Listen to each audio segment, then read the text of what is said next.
This is Jennifer Hale, and you're listening to the Five-ish Fangirls podcast. And, I should go.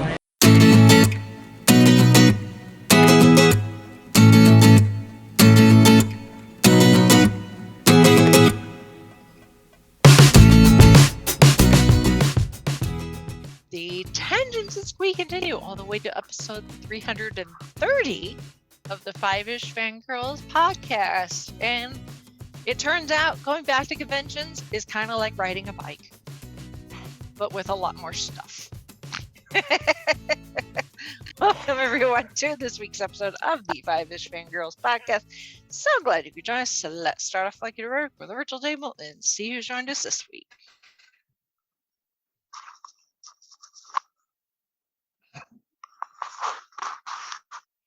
Did we lose someone again? Maybe. This is Brittany and Troy. There she is. Yes. This is Holly from Wisconsin. She's trying to force her way through. The Matrix keeps trying to pull her back in. And this is Rachel in Annapolis, Indiana. Hello, everyone. Hello. Oh, hopefully everyone had a restful holiday. Sorry. Thought I had something and it automatically. It's like, you should have been muted. You were muted. I didn't touch you. Apparently not. Crazy noise says otherwise. Yes. So. Anyway, The excitement that cons are back. yeah, exactly. I know I don't necessarily sound that excited, but I'm tired. But we will get to that. First we need to do the news. I'm just a hot mess today. It's a good thing it was the holiday was yesterday, but because the holiday was on Sunday, we got today off work, and that's probably a good thing. Yeah. My brain's a little scrambled, but in the best way possible. So yes, news. We need to do the news, and first up, some 10 o'clock news that's come over the wire in the last few hours. Yes. Man. Yeah. Oh, great. So I don't know this. I have not been on Facebook or anywhere today, so I have no idea what this is. I'm scared. Yeah.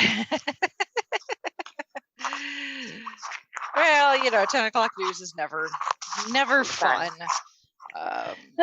True. But I would say, again, 91 years old is not anything to sneeze at. So acclaimed director and producer Richard Donner has passed away at the age of 91. So, he did so much especially in the 70s and 80s, the Christopher Reeve Superman. Yep. The Lethal Weapon franchise. Yeah. Although the drama around the Superman is so infamous, with the Donner cut and all those things. So DC's been fraught with issues since for a long time. But so he's done so much. So the Goonies, Steven Spielberg referred to him as the best Goonie. So yeah, and like Holly said, the Lethal Weapon. So Yeah. He did a lot in his long career. So Yeah. So if you haven't seen anything Michael Donner made, check the IMDb. You probably have. Well, I would think that almost everybody has seen at the very least the first Christopher Reeve Superman, I would hope. Yeah. Yes. So I have an odd memory of watching that in my Latin class in high school for some reason. hey, yeah. I think it was like a end of semester type thing. Could be. For holidays or something. Could be. I mean, it's fairly family friendly, so Mm-hmm. and pretty iconic. And Gene Hackman just makes a really fun Lex Luthor. So. Oh yes, he does. Right?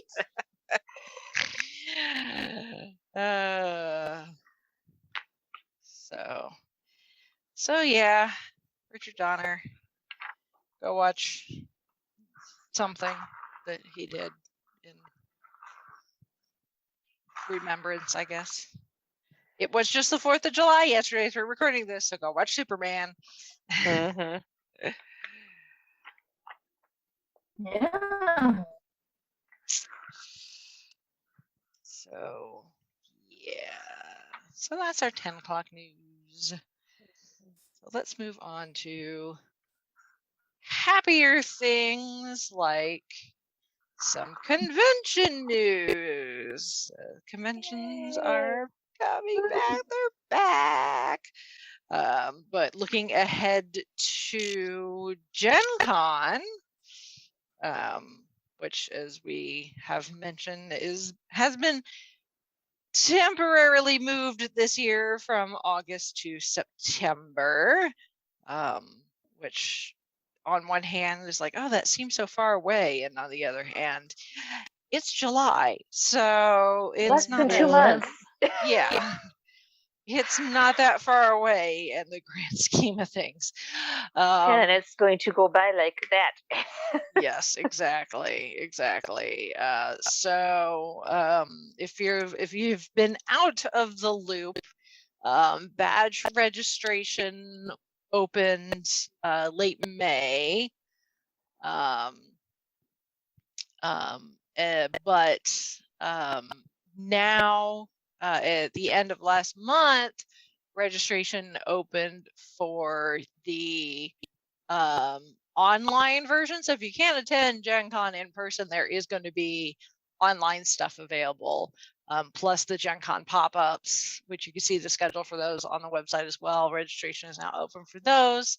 Housing opened last month, June 6th. There are still hotel rooms available. So if you want to stay downtown, you might want to get on that. And then the event catalog is now live, so you can go and look at it, start making your wish list, and then actual registration for those events, processing your wish list, opens at noon on July 11th. And yeah, I like how they're like, what, just be aware, we're scaling back this year, and the event catalog is still like 1,000 events. So that's scaling down. That's scaling back. That's the definition of scaling down. Okay. Yes. For Gen Con, yes. I know Gen Con's one of the bigger ones, but that's just wow. Mine. Boom. It's still 4 days. So, you got to fill those 4 days with something. A lot of it's repetitive. When I say 1,000 events, it's like, like play this game, and it's several, offerings of playing this game over the course of 4 days. So it Ah. adds up. Right. So, but yeah, that is a thing that you probably want to get on if there's something you really, really, really, really want to make sure that you get registered for. So, because even though it may be scaled back, the attendance might not be as hefty as it normally is. That does not mean that stuff is not going to fill up. So, in fact, stuff may fill up. I would think even more because they probably have to put smaller caps on things just for Right. Yeah. for safety reasons. So, Mhm. so keep that in mind. Don't dawdle, because then stuff might not be available, and then you're just gonna be like kicking yourself, going. And you're going to be a sad panda. Mm-hmm. Don't procrastinate on the Gen Con if you can help it. So there is that. And moving on to non-convention related news. I'm so happy this dropped like the same day that a very unfortunate incident of serendipity occurred after last week's episode. Yeah. Mhm. That I'm not going to get into, because if I get on that soapbox, then people are going to be like, no. Yeah. Mhm. Yeah. I'm gonna save my energy for more pleasant things. But if you know, you know. Yeah. So, Yeah. but the happy thing that happened to happen that same day was the announcement that we are getting a TV sequel on TV. Well, Amazon Prime, but you know what I mean. Oh yes. We're getting a sequel to Good Omens. Like,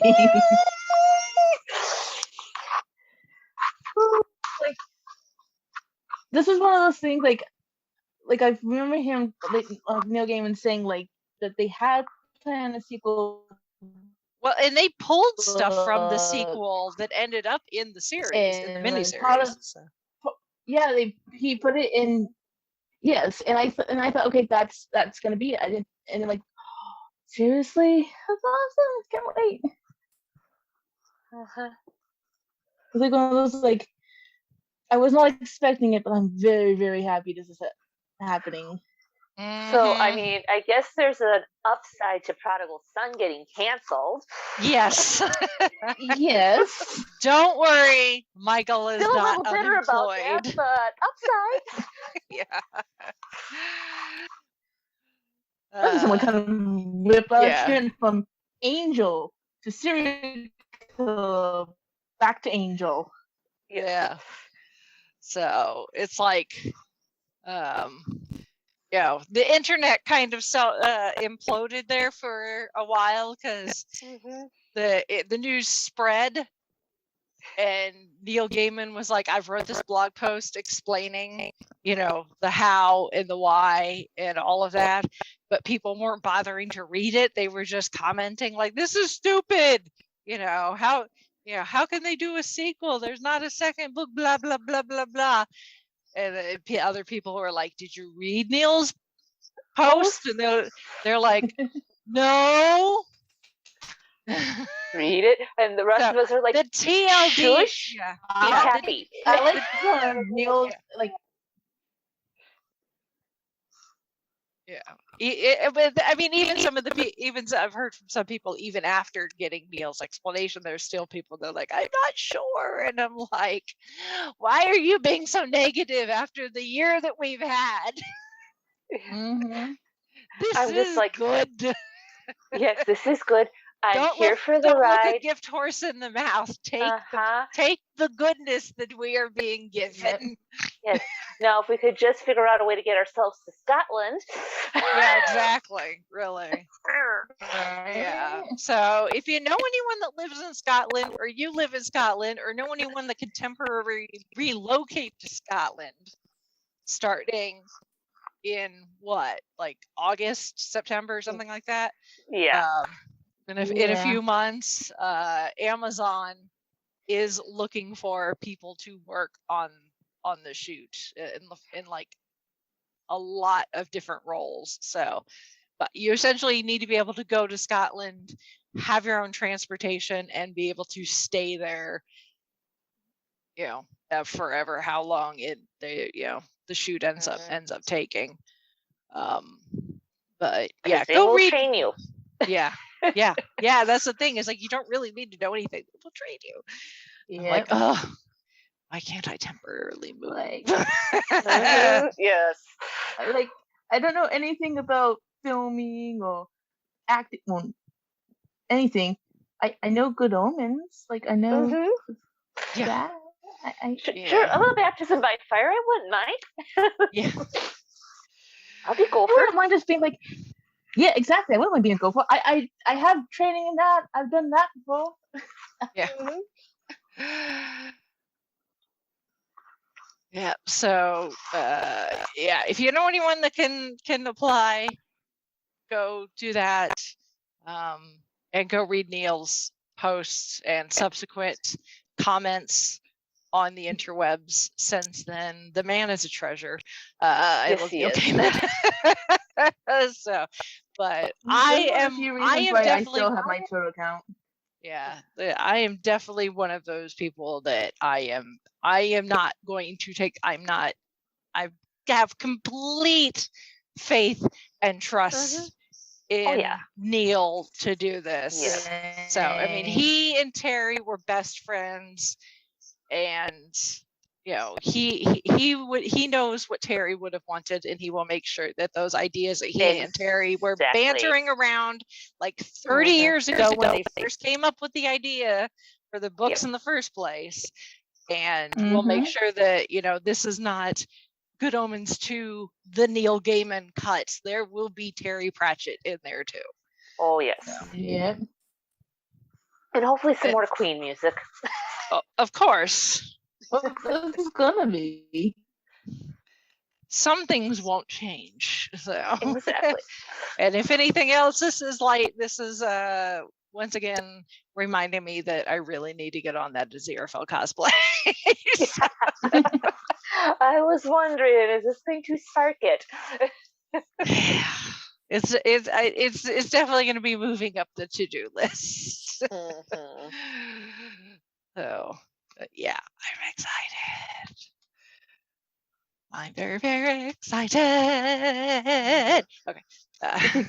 A few of my work friends are just like, when they saw me post that on Facebook, it was like, when's that supposed to be coming out? And it's like, I don't know. This is just the announcement. They haven't started pre-production yet. They're like, oh, darn it.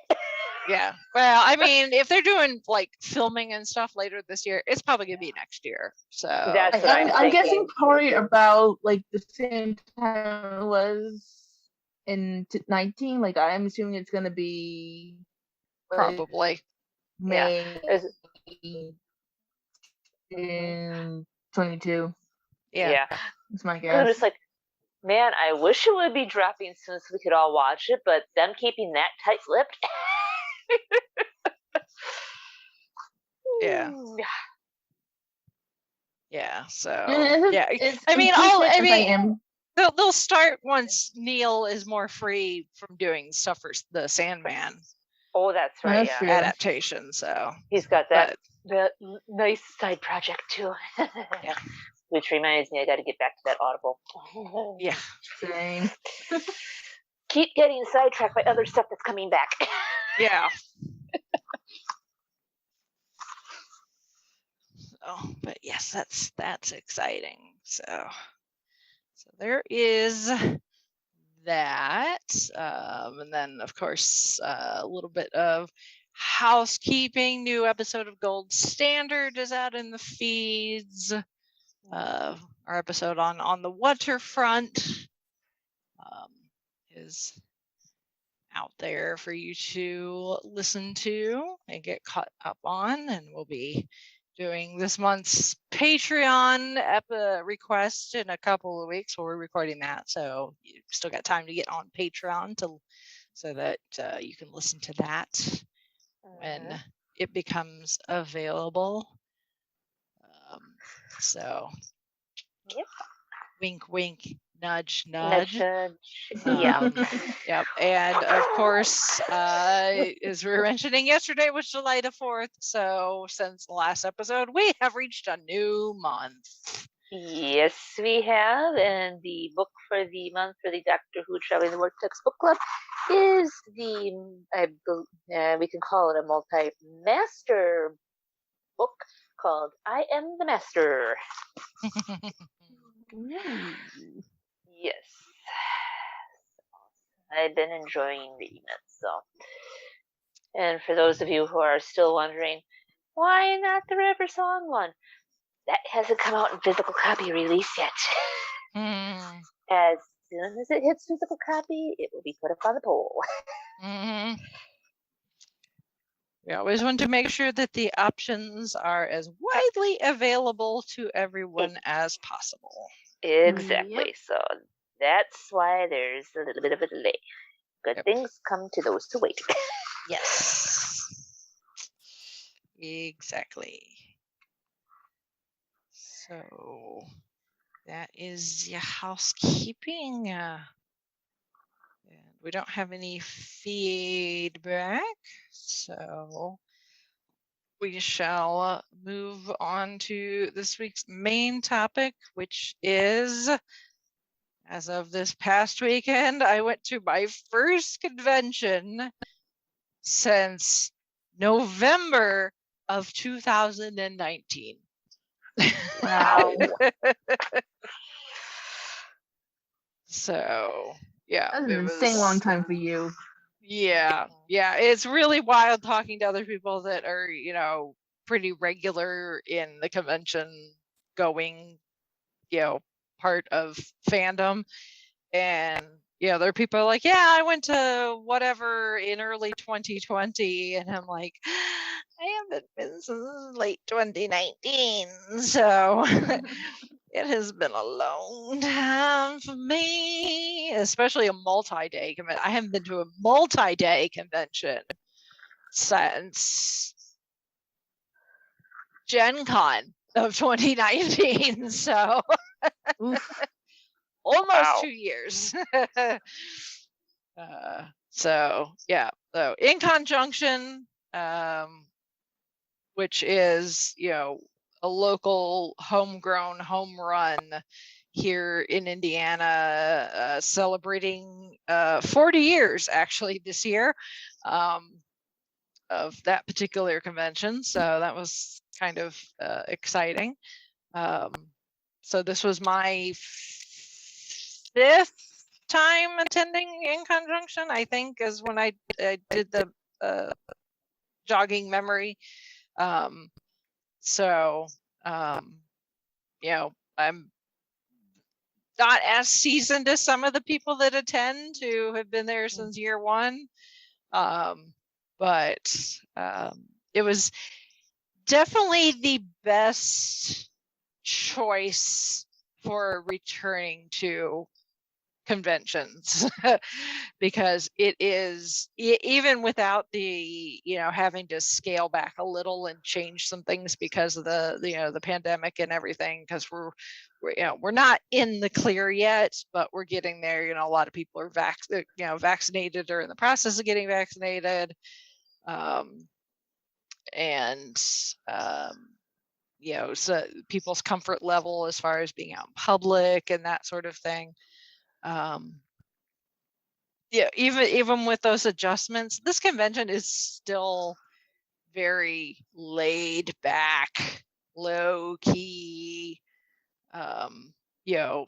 not running around like crazy at a big convention center. You know, it takes place at a hotel, so you know, not a lot of ground to cover unless you're the con chair, Melissa, who we've had on the show ages ago.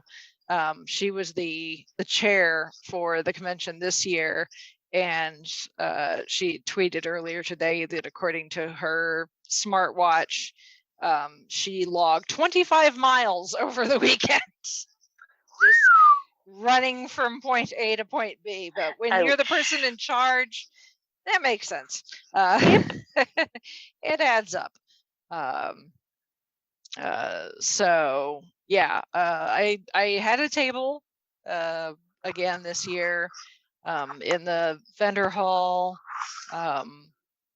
They limited the number of vendors so that they could put more space in between booths, which was, you know, kind of nice because like I've never had this much room before. Still manage to trip on things because I'm me.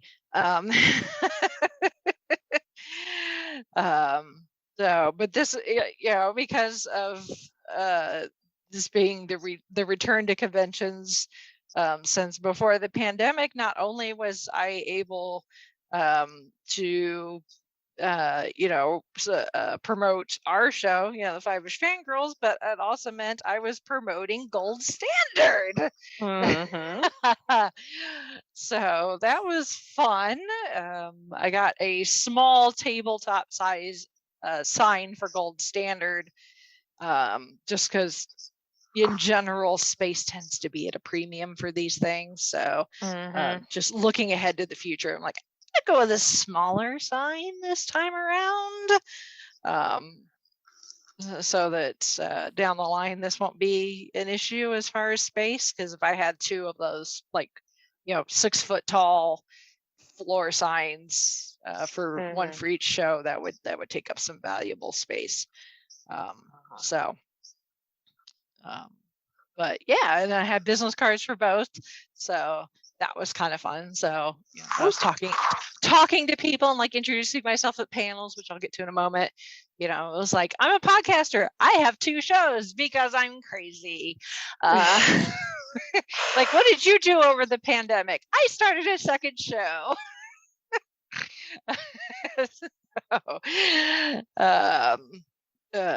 But yeah, so it was fun to be able to promote both. Just gives me more to talk about. Yeah. So but and again, of course, I don't know what it is about this convention that I'm like, when it comes to panel sign up, I'm like, sign me up for all the things. And I think one year, I think my record was 7 in one. I did 7 over the course of 3 days. Wow. Yeah, that was a couple of years ago, because I was just looking at like my Facebook memories, and I think it may have been the last one that I tweeted or posted or whatever and said that I did 8, and I did 8 again this year. Wow. Yeah, I'm kind of a I don't know what my issue. I don't know what the thing is. They're like, hey, you know, they're like put up like the list online, and they're like, hey, these panels could use some people on them, so that, you know, it's not one person sitting there talking to a room of people. And I'm just like, check all the boxes, sign me up for all the things. I don't. I've got a problem. I don't know.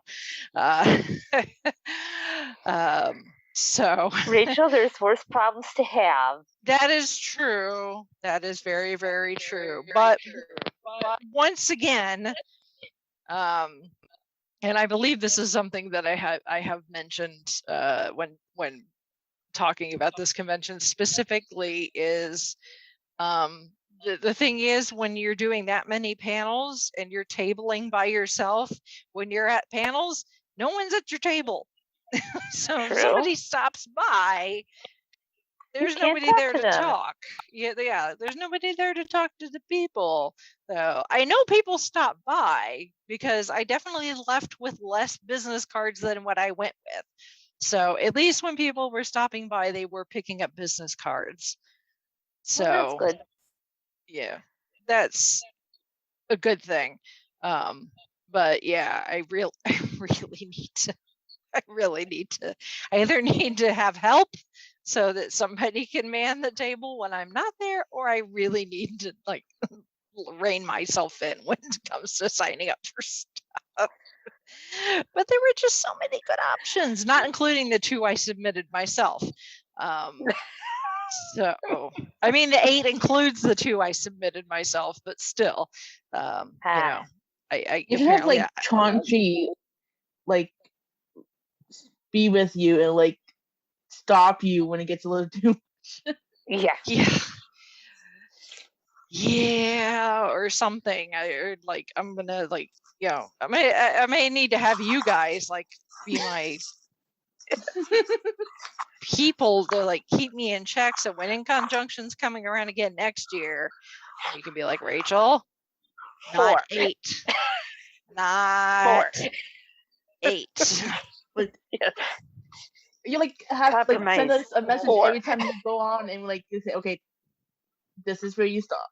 This is the Yes. last one. Yes. Yeah. So speaking of panels, let's discuss the ones I did.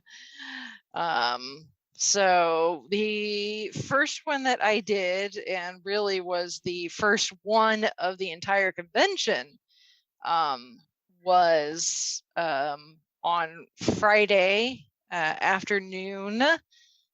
And that was the pandemic lockdown, how we spent our time. And I did record some of these panels. Unfortunately, the audio is not necessarily the best because only one of the rooms that I did a panel in, they actually had the microphones set up ready to go. So that helped, at least as far as picking up my voice and the other people next to me on the panel. The audience, not so much. So I'll have clips that I will put in of some of the, I guess, best sounding audio that I could get for my recordings. So yeah, so you can at least hear some of how the panel went. But yeah, the pandemic lockdown, how we spent our time, which was the description in the program book was, what did you do during the time spent sheltering in place? Did you read any genre, can't speak, genre material? I've been speaking all weekend. Come share how you spent your time and if your science fiction and fantasy interests or collections played a role in any of that time. Welcome to Indianapolis. We're sorry you had to stay.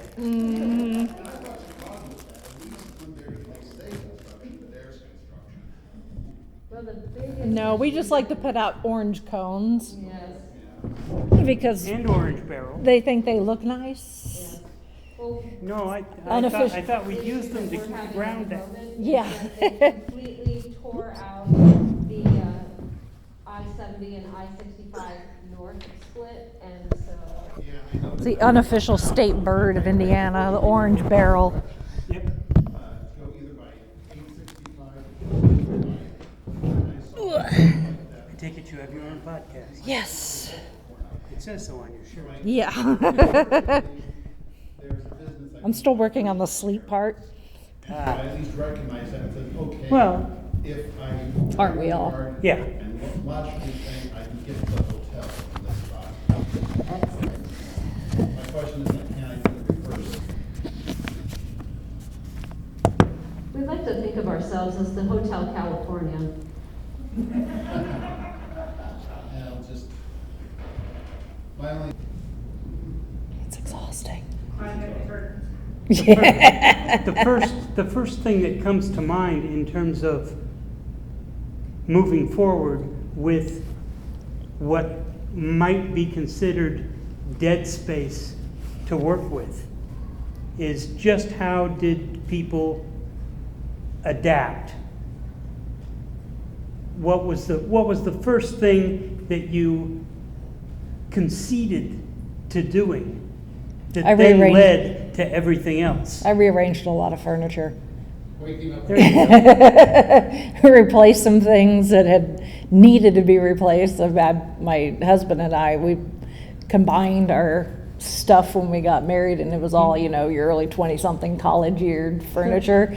And slowly but surely we'd replace some of that, but once we were at home all of the time, we realized just how desperately we needed to upgrade some things. Yep. So we did some significant furniture rearranging and swapping out things. So And that is what led you to branch out to podcasting? Well, I've been podcasting for a very long time. Oh. My first show, the Five-ish Fangirls, we've been podcasting for 7 years. The Five-ish? Yes. Okay. Yeah, we've been podcasting for 7 years, but in the process of doing that podcast and connecting with other people online, because that's the only way you could connect with people, I ended up starting a second show during the pandemic. What was the topic of the second show? So the second show is Gold Standard, the Oscars podcast, and we're watching and reviewing every Academy Award winner for Best Picture in chronological order. And we've been doing that for slightly over a year. Very good. Does that lead you to want to know more? Oh yeah, because I've been watching a lot of the movies that are the Best Picture winner I'd never seen, but I also have making it a habit of watching some of its fellow nominees. Some of its competition. And even some of the movies that came out that year but didn't necessarily get nominated. Right. So that I have something to compare to of whether this movie actually deserve the Best Picture, and there are several out there that didn't. Which best picture didn't deserve it? The worst one I've seen so far that I just absolutely hated was How Green Was My Valley. I hated that movie. How green was it? Not at all. Why do you think it won that year? Was it like everybody loved the actor or the director? I think so. I think it was just one of those where... Who was in it? I don't remember. I think I've mentally blocked it out. I remember, I think Roddy McDowell was in it. I think that was one of his first movies. But other than that, so there have been some really good ones that I've discovered, but oh my God. Hollywood seems to love movies about making movies. So how many of the Oscars have you seen so far, would you say was about Hollywood itself? Not that many, actually, because the year that Singing in the Rain came out, it didn't win. It didn't even get nominated. A movie called The Greatest Show on Earth about the circus, which is a Cecil B. DeMille movie, actually won. And An American in Paris had actually won the year before. And I was like, well, if they just waited a year, and Gene Kelly would have shown them a thing or two. How Green Was My Valley, 1941. Roddy McDowell, directed by John Ford. Yeah. Yep. Which John Ford has done better. From a book, so Yeah. And Marina. I'll tell you what, the lack of commute, this is a silver lining I did not realize was going to be a thing, because, my commute's not that long. It's 20 minutes, as long as traffic isn't stupid, from my front door to the parking lot at work. But not commuting and therefore not spending the gas, and not having to pay to park, because we have to pay to park, because I work for IU, they make us pay to park. And between not having that deducted from my paycheck and not having to pay to gas, I've paid off a student loan. There you go. And I'm working on paying off a second. So the zero interest on student loans really helped too, but still. It was quite challenging. I was running sound and echoing of their breathing. Everybody sounded like Darth Vader on stage. Yeah. Finding the microphones to get things to sound halfway reasonable. Yeah. And it just doesn't work when 12 people say they're Darth Vader and not their fathers. The thing that occurs to me is, how did the arts, specifically television, movies, and the like, reflect the pandemic? Did you see good or not so good representations of what had been going on in real life up on the screen? I like some of the stuff that some of the creators managed to put together for like little miniature specials, like they did for the Parks and Rec, where they were all on a Zoom call so that all the actors they could justify being in different places. See, but that kind of creativity was forced, but a blessing in disguise. Yeah. Because of what they were forced to look at to make things work for them. Yeah. One show that I noticed was The Blacklist. Their final episode of the 7th season did not get in time. What happened was they had filmed about 3/4 of the show when the pandemic hit. Three-quarters of the final episode. And what they ended up doing was a mini, what would you call it, Mike? It was a mini comic almost representation. Animated and sort of animated comic book style, yes, interspersed with the live action stuff, and it worked pretty well. It worked very well for the story. Yeah, it did. So it was very unique. And then, you know, other shows like A Million Little Things has been just reflecting in restaurants and what they went through, and individuals and what they go through in those reflections of the pandemic. Mm-hmm. So I didn't know if there were special shows out there that anybody took note of that might have given you a different slant, or just reinforced what you'd already seen in your everyday lives. All about how we can unseat the laughter and, you know, just make you not think about the heavier things you've got to think about in your life in daily terms. And so you've got two different dichotomy there. But there've got to be a whole list of things that go about their way of doing things differently than they did because of the pandemic. Mm-hmm. Did your podcast change its form? No, actually, no, because we've always been done all our stuff online because we're not all local to each other, so nothing changed because of the pandemic. We've had to change some things because people have had job changes and changed locations, but no, nothing. In fact, we actually added on top of me having now a second show, we spent almost a year with the Five-ish Fangirls on top of doing our regular show every week where we played D&D as a kind of a bonus thing. It ended up being bonus content, but we were going to play anyway, but we figured, what the heck, might as well record it. Right. But was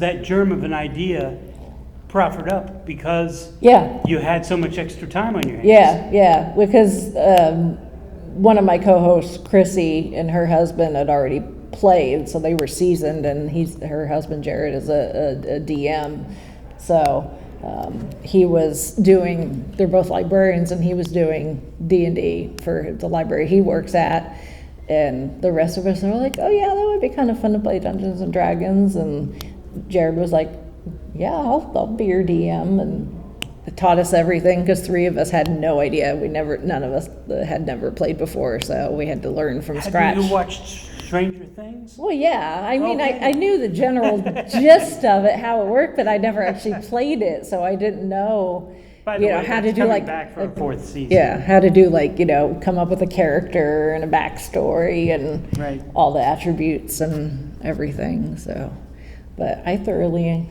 enjoyed it, and we played our campaign. Took about a year for us to do our campaign, and when we reached the end, we were like, yay. Especially because we all survived, because even though we were, 3 of us were Well, now newbies. you spoiled it. Now I'm Yeah. not going to want to listen. Barely survived. Oh, okay. We're 3 of us are newbies, and our DM thought that the way to finish out the campaign was with the Tomb of Horrors. If you ever played D&D, you know. It's been way too long since I played. It's like, here, newbies, let's do this infamous dungeon.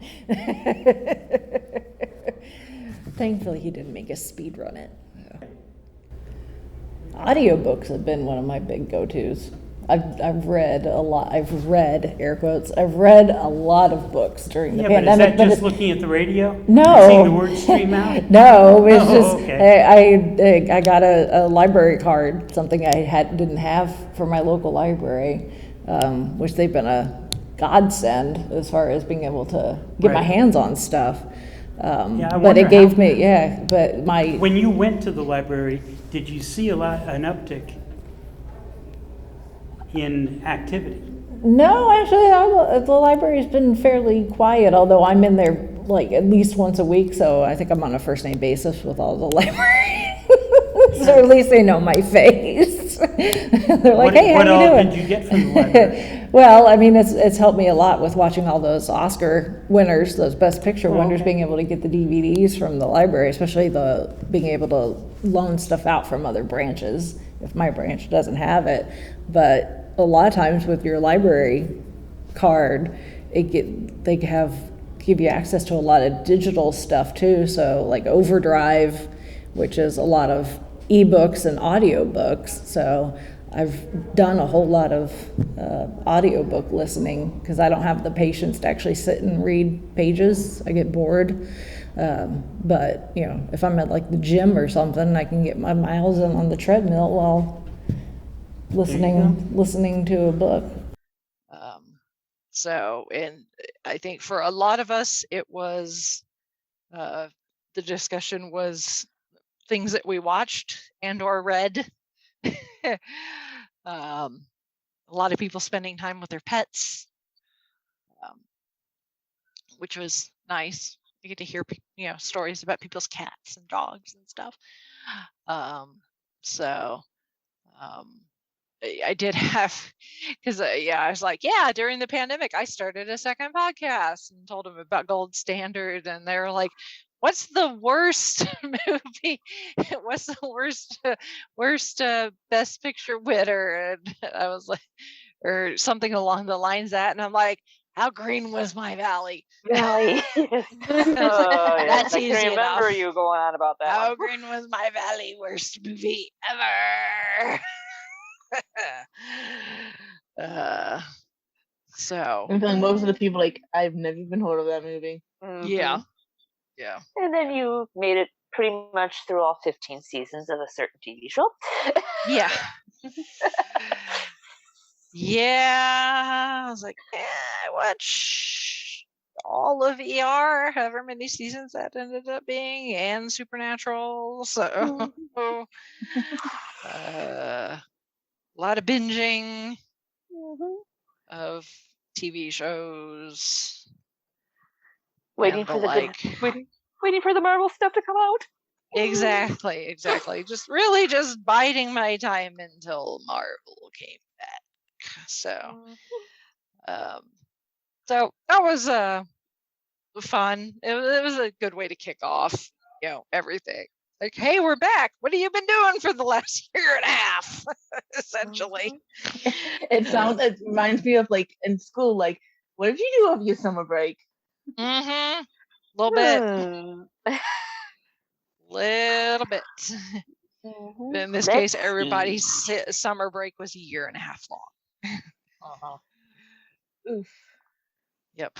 So there was that. And then my next panel was one of the ones I submitted, which was actually a game show that I can't completely say that I came up with, because I took an idea off of a series that I had seen on YouTube and then made it my own. So thanks, random YouTube channel, for the inspiration. I actually came up with this like months, like early 2020, and built it.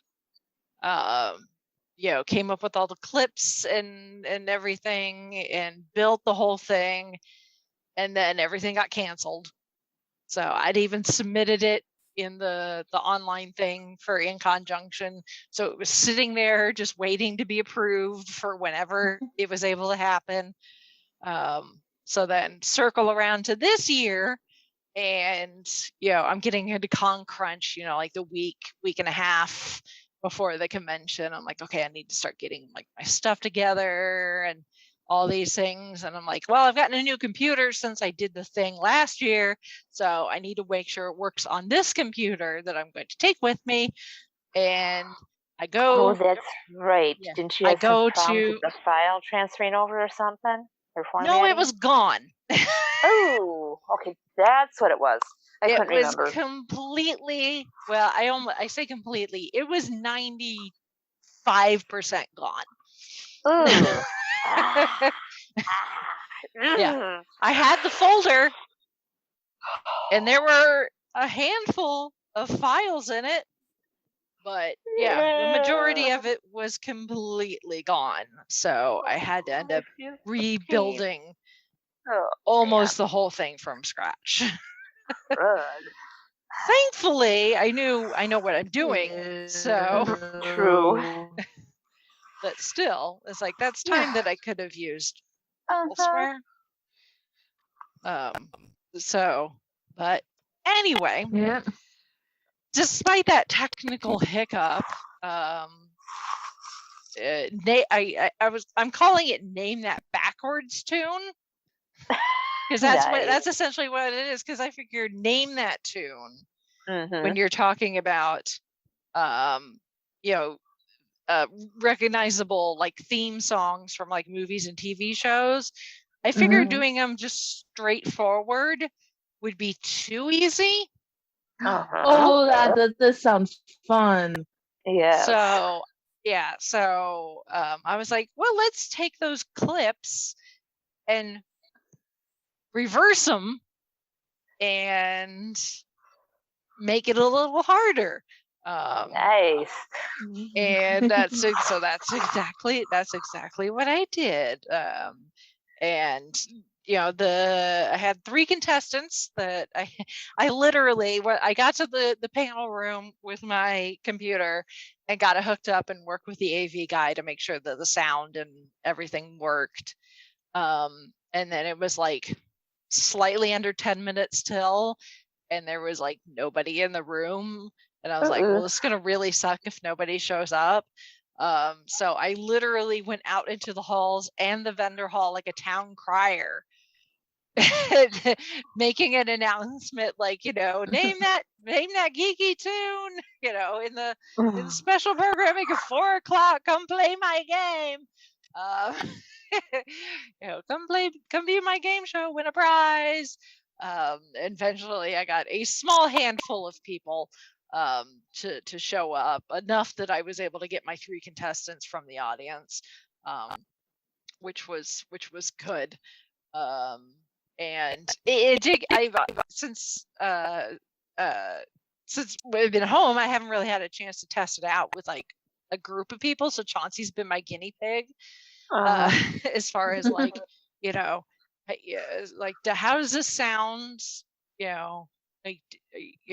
Are some of these recognizable? And he was able to get a good number of them, but then some of them he's like, I don't. And even some of them I knew he was going to get because they were from things like that he had not seen. But he was like, I get that that's like a song from something. So it was like, it doesn't sound like complete nonsense. Although some of them sound like either Japanese or Russian backwards, which is wild. I want to hear these. Yes. I wouldn't mind. I'll have to figure out a way to like share it with you guys because it's in a PowerPoint, so I'm not exactly sure how I could. I guess I could just upload some of the clips that way you guys could hear them. Cool, because I wouldn't mind trying to do this, as part of the, something for an episode. Yeah, I'm not sure exactly how we would do that, to be honest with you. True. If anybody's got any good ideas, let us know. Because honestly, doing it in PowerPoint really, I don't think is the ideal.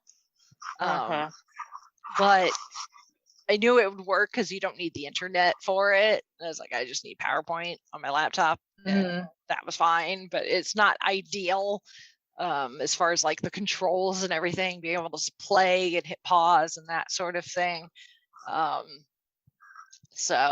But this at least gave me an opportunity to do it with actual people and see where I need to make some changes. Yeah. So they were also my guinea pigs. And everybody, both the people that played it and the people in the audience were like, yeah, that was fun. It was good. You made my brain hurt on a few of those, making me really think. So a lot of people are like, well, if you played that frontwards, I would have known exactly what it was. I'm like, that's the point. I want you to watch. I wanted to make it a little tougher. Exactly. A little more of a challenge. Make the brain work a little more. Yes.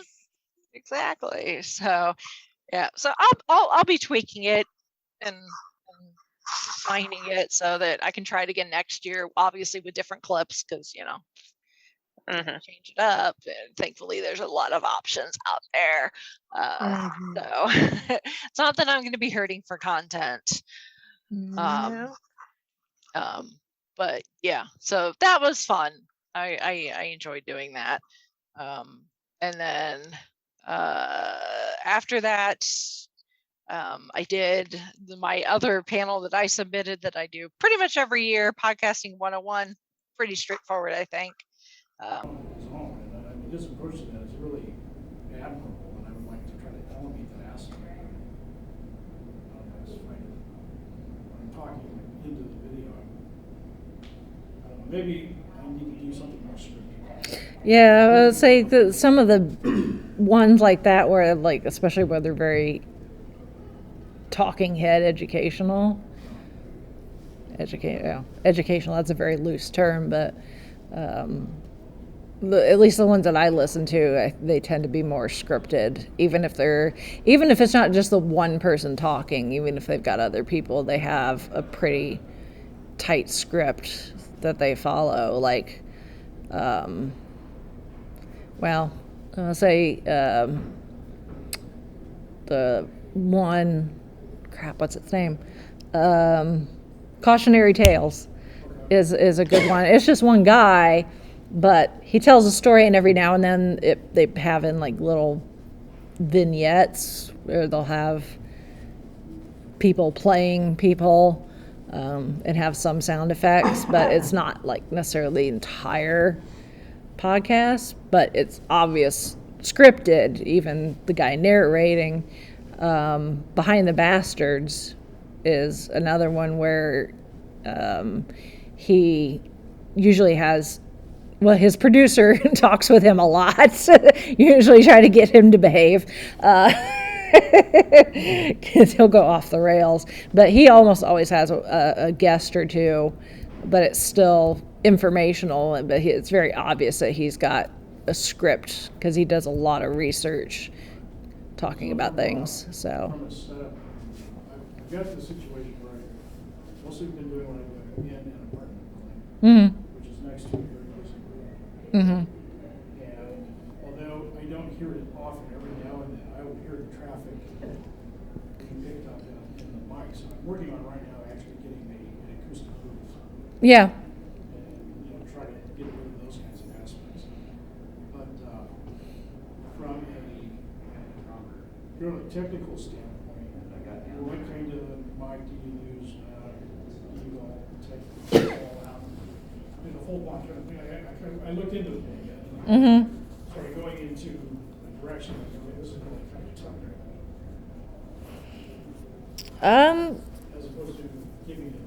simple. Yeah, I use me personally, I use a combination of earphones with microphone attached to it, which it's a really nice set. They're fairly expensive. They're by Jabra.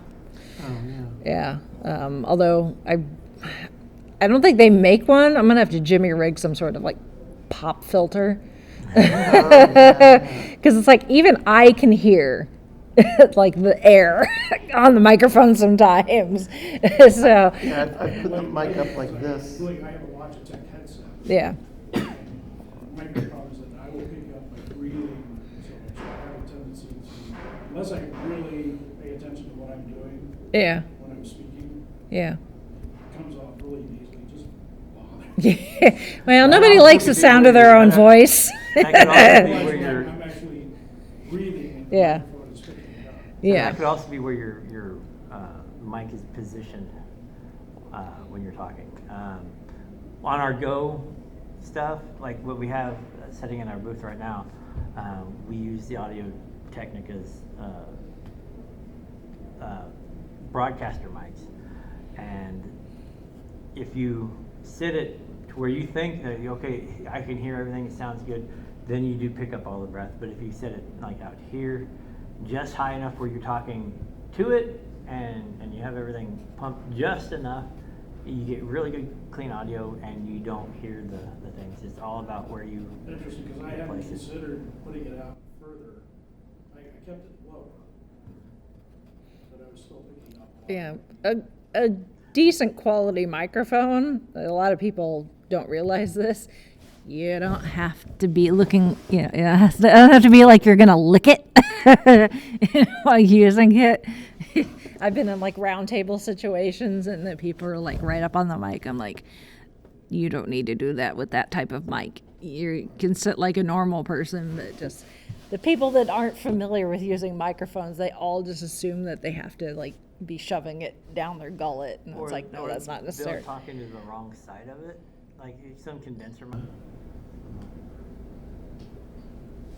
I'm not here to evangelize Podbean, but it's the only one I know real well.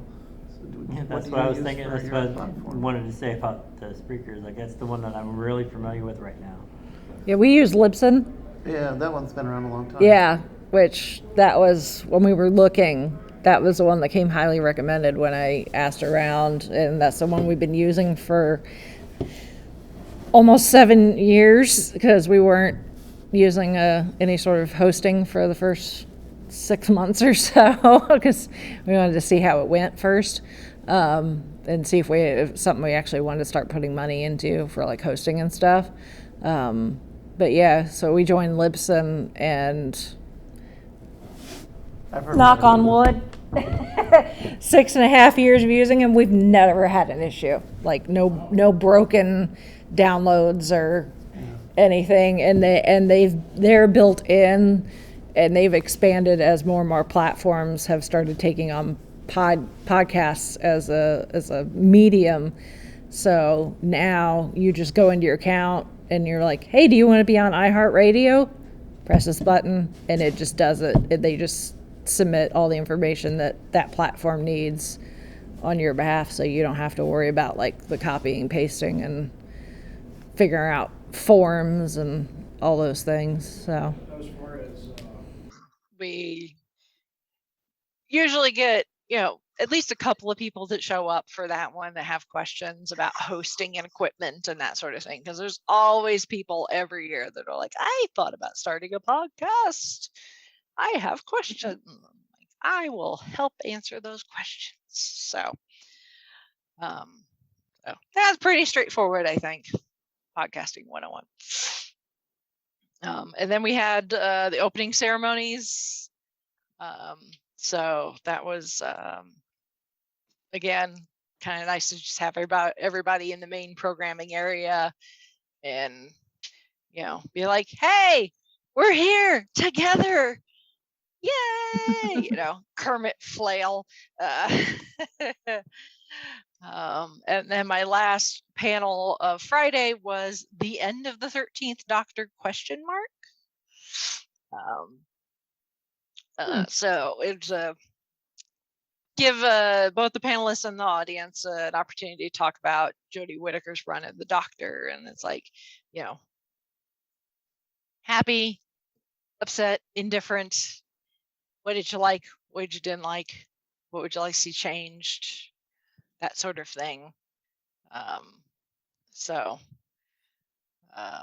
And of course we have, if you've listened to any of our recaps of since since we started, whenever Doctor Who is on, then you've heard our opinion on Jodie as the Doctor. So I like her as the Doctor.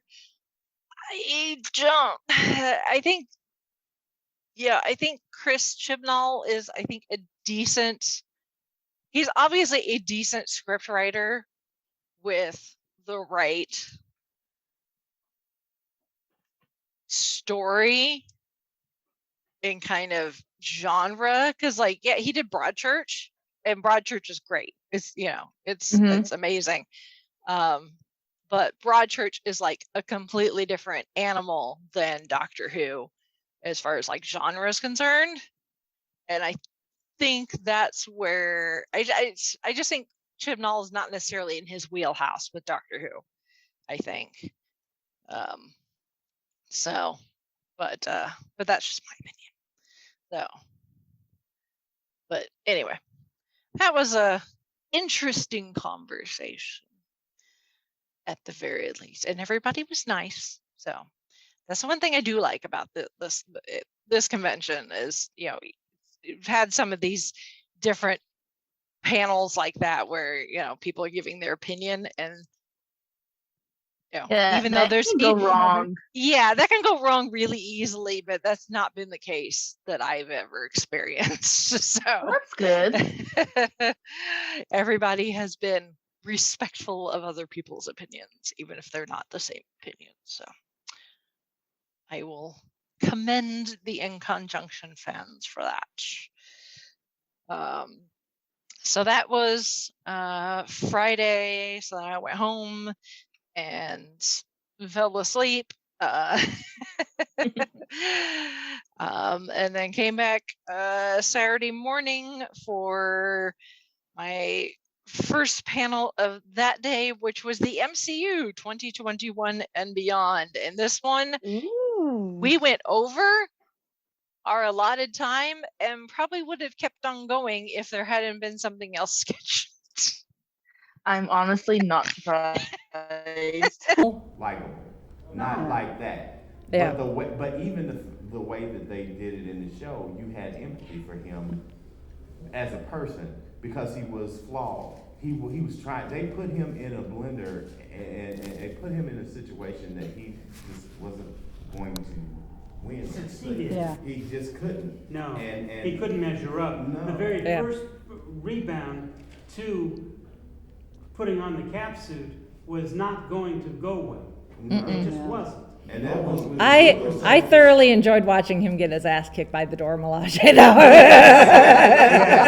When you said, they took me down, they weren't even super soldiers. I mean, these were these were three women highly trained as they were with vibranium Staffs. spears. Yeah. And it's like they handled him. Yeah. And the shield. Yeah. And when the one flipped the shield back up on her arm, like what you gonna do now? Yeah. And he's like, that's what, and it led him to take the serum, and it led him to realize, that, he needed to be more, but it also, his mind was kind of twisted at that point over the. It did exactly what Erskine said in Captain America, and it enhances what's already there. Right, and he had a lot of pent up anger and fear, and he had PTSD. Yeah. They showed that. Yeah. It was a real thing. He talked to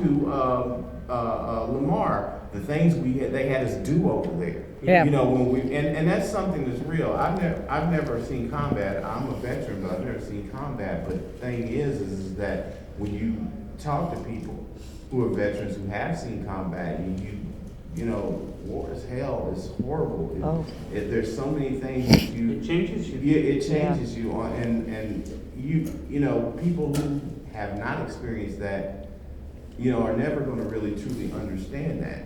And that's something that they dealt with in this show, which was another kudos to them to handle it the way that they did. They handled so many issues so well. Yes. I mean, taking on the Truth comic in Isaiah Bradley. Yes. John Walker's issues, and he was supposed to be an asshole, and he was an asshole. Yeah. And to get the U.S. agent suit and be an asshole and yet be a good guy, the mixture was spot on. Right. Just wonderful. Right, and I think that part of that has to do with the charisma of Wyatt. Yes. You know, Yes. he definitely has some charm. Casting some was- charm with that he probably picked up from both. Yeah, so the apple probably hasn't fallen far from the tree, I think. Yeah. Casting was spectacular. Yeah. But It- did, it That's what, always is.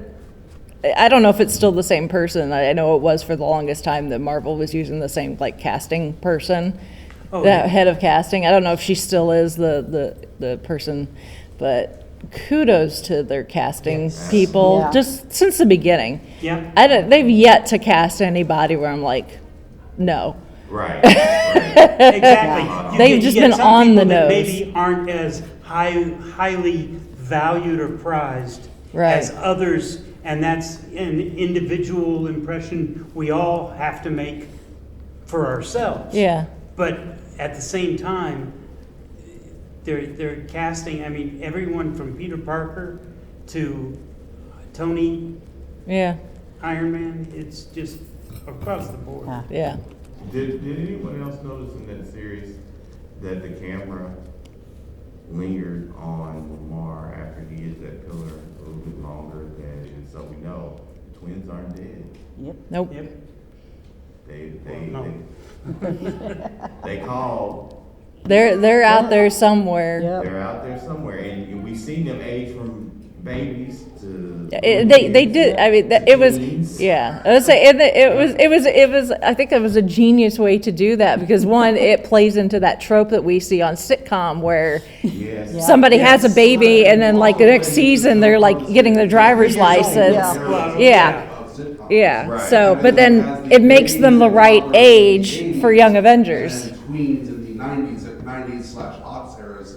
Was set up very much like the living room. Oh, that was the From Dick Van Dyke Dick Show. And that Yeah. was very Right. With the deliberate, ottoman and yes. everything. Right. Yeah. Exactly. And the kitchen. Yeah, yes, definitely. Yeah. the Definitely kitchen. the kitchen. And that set, they used the same set for every era. They just redressed it. Yeah. Right. And it's, Well, and that's what sitcoms did. Yeah. right. Yeah, but the fact that they were able to build this like one set, Yeah. have their house layout, Yeah, Yeah. and then they face just had it. to Yeah. reface it. Other than the stairs had to be, The stairs Yeah. went Moved. back to Brady Bunch. yeah.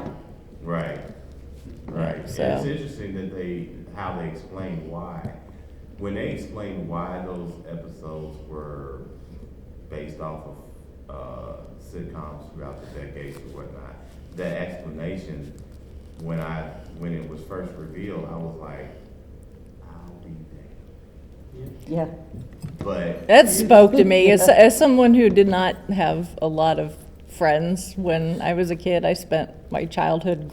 In I front grew of the TV. I grew up in front of the TV, so Right. I would have too. done the same thing. here. Right. Yeah. Right. Same here. Of course, my episodes of choice series of choice would have been Batman, 1966 Oh, yeah. series. Yeah. Incredible Hulk, Steve, the $6 Million Man. Yep. Wonder Woman, and then Bionic the Woman. A-Team, Bionic Woman, and then the A-Team and Knight Rider. All the- That'd be an interesting universe to base things off of. You know, that was just me throughout my childhood. Well, you know, we've had David Hasselhoff already. Yeah. Power Rangers, VR Troopers, all that jazz. Yeah. Oh, yeah. Yeah. No, all that jazz is a totally different movie. Yeah.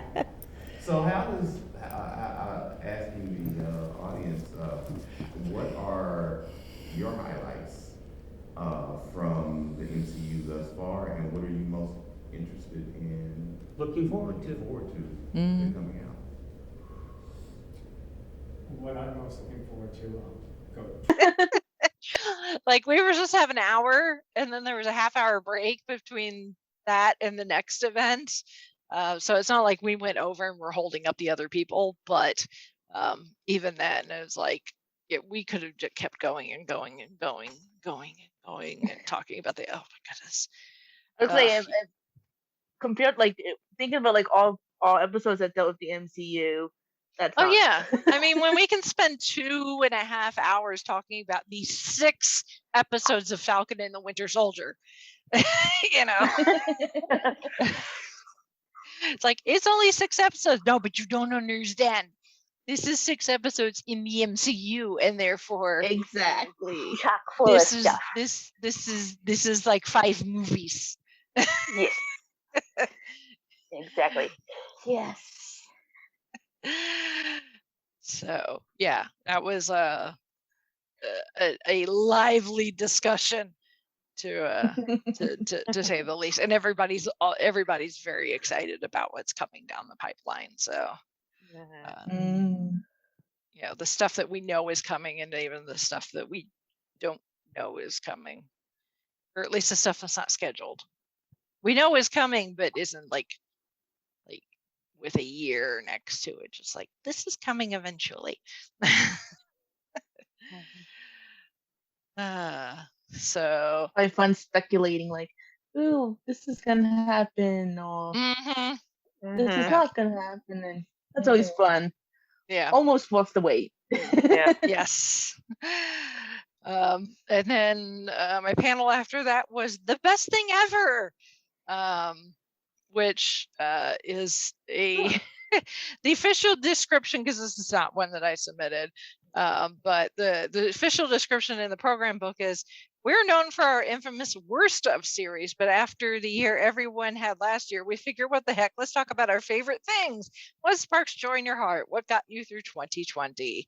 Which really was not so much a panel, more just us sitting around in the room just talking and writing on construction paper, because Becky ended up bringing a stack of construction paper and Sharpies, and she's like, well, I was going to pass this around to whoever showed up, and you could like write like your favorite things, or like the things that helped get you through the pandemic, and we could, like, I thought she was like, well, we can maybe post them out in like the lobby or something, and people can add to it, so we can have this wall of like colorful paper of like, you know, happy thoughts and that sort of thing. So really we just sat and talked about this, that, and the other thing, because there was really just me and the other 2 panelists and one of the panelists' roommates and the guy doing the photography for the convention. So we really just kind of shot the breeze and wrote you know, things on our construction paper, and people were like, naps and dogs and chocolate, you know, all sorts of things. So and there are pictures. They did end up putting them out on a table in the lobby, and people could add to them. There's some pictures of them on the InConJunction Facebook page, so you can go see those. But then I ended up cutting out a little early from that one, because I was getting hungry. It was getting to lunchtime, and I was like, I need to eat before my next panel, which was at 1, which was what's in your collection. So talking about our nerdy collections of things, which was quite interesting to hear about what things people focus on. Like some people are like, I collect, you know, art, but from of certain characters, or I collect art from a certain artist, or a certain number of artists because I really like this style, and all sorts of like unique things. It not necessarily like pop culture related. Like one of the gals, the one gal, that was on the panel, T. Lee Harris. She's an author, but she's really big into ancient Egypt. So she collects cat figurines and cat statues. So that's one of the things that she likes to collect, is like the sort of thing that would be put in like a tomb in a pyramid. those sorts of things. So that was really cool. There was one thing, Cool. yeah, I think the coolest thing, and the guy actually brought it with him, because it's actually functional for him. Like it's like if you've watched enough TV shows and books and stuff, I think most people know what a sword cane is. Yeah. Yeah, or unless you're Lucius Malfoy, in that case, it's a wand cane, where he's got a cane, but the top of it pulls out, and his wand his wand is part of it. So this guy, his cane is a really nice looking one. It's wood. It's got all this carving on it. It's got this really nice golden brass handle ball, at the top of it that you grab onto, but you open it and pull out the inside, and then you can screw it back together, and it's a pool cue. Oh, that's cool. Yeah. Isn't it? And like part of the brass ball comes off, and there's a rubber ball underneath, so you can like set it up against like a pool table. You don't have to worry about it like rolling away from you, because of the rubber, it sticks to the ground, so you can prop it up and you don't have to worry about it like falling over and getting damaged and stuff. It was really cool. So that is, that makes perfect sense, but I would never have thought to do something like that. Like, yeah, I've heard of sword canes and stuff like that, but a pool cue? Yeah. It was really cool.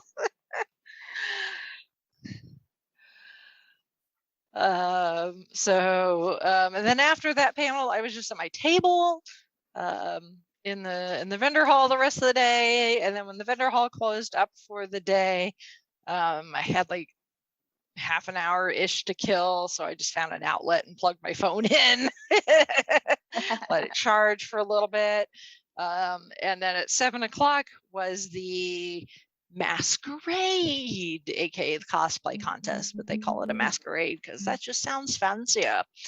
And I usually watch, but this year I decided to enter, because on Saturday I was cosplaying my Time Buster.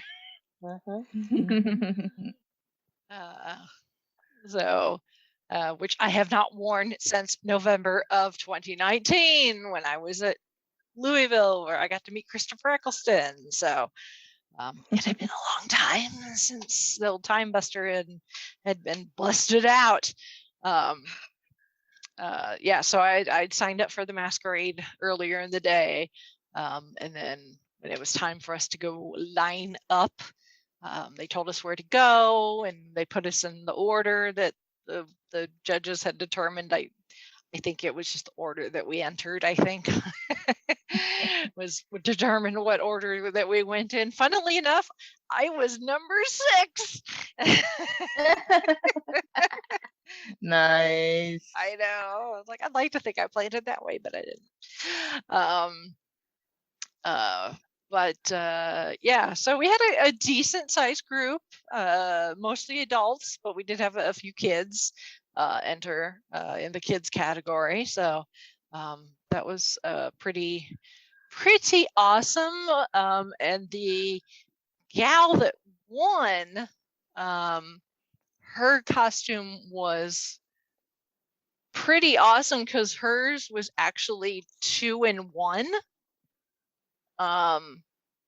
Because she starts out dressed as Tika from Moana, so all fire and everything. And then she gets she poses and does whatever she does as Tika, but then she can peel that off, and underneath she's Tafiti. That's awesome. Yeah. So that was pretty cool. So she just makes that transformation from Tika to Tafiti. So that was pretty cool. And I didn't even realize either, because like I was standing next to her for a while when we were waiting too, and afterwards I'm like, you had a secret underneath there. So yeah, I think she definitely deserved to win for that. That being said, I tied for second. Nice. I tied with a gal who was dressed as a character from Five Nights at Freddy's that I don't know. So I know what Five Nights at Freddy's is. I got the gist of it. I don't know the.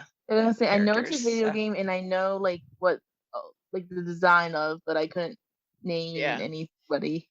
Yeah. But she made it all. She also made that all herself out of fabric and duct tape and all sorts of things. So. Nice. So that was pretty cool. So, and I was excited. They're like, we have a tie for second. I'm like, ooh, that's cool. And they were like, yeah, these two got exactly the same score, and we just couldn't figure out a way to do a tiebreaker, so we just said, screw it, they both get a prize. So like, thanks, judges. So I got a gift card to Joann's. So yay, buy more things for more cosplays that I will find time to make in some century.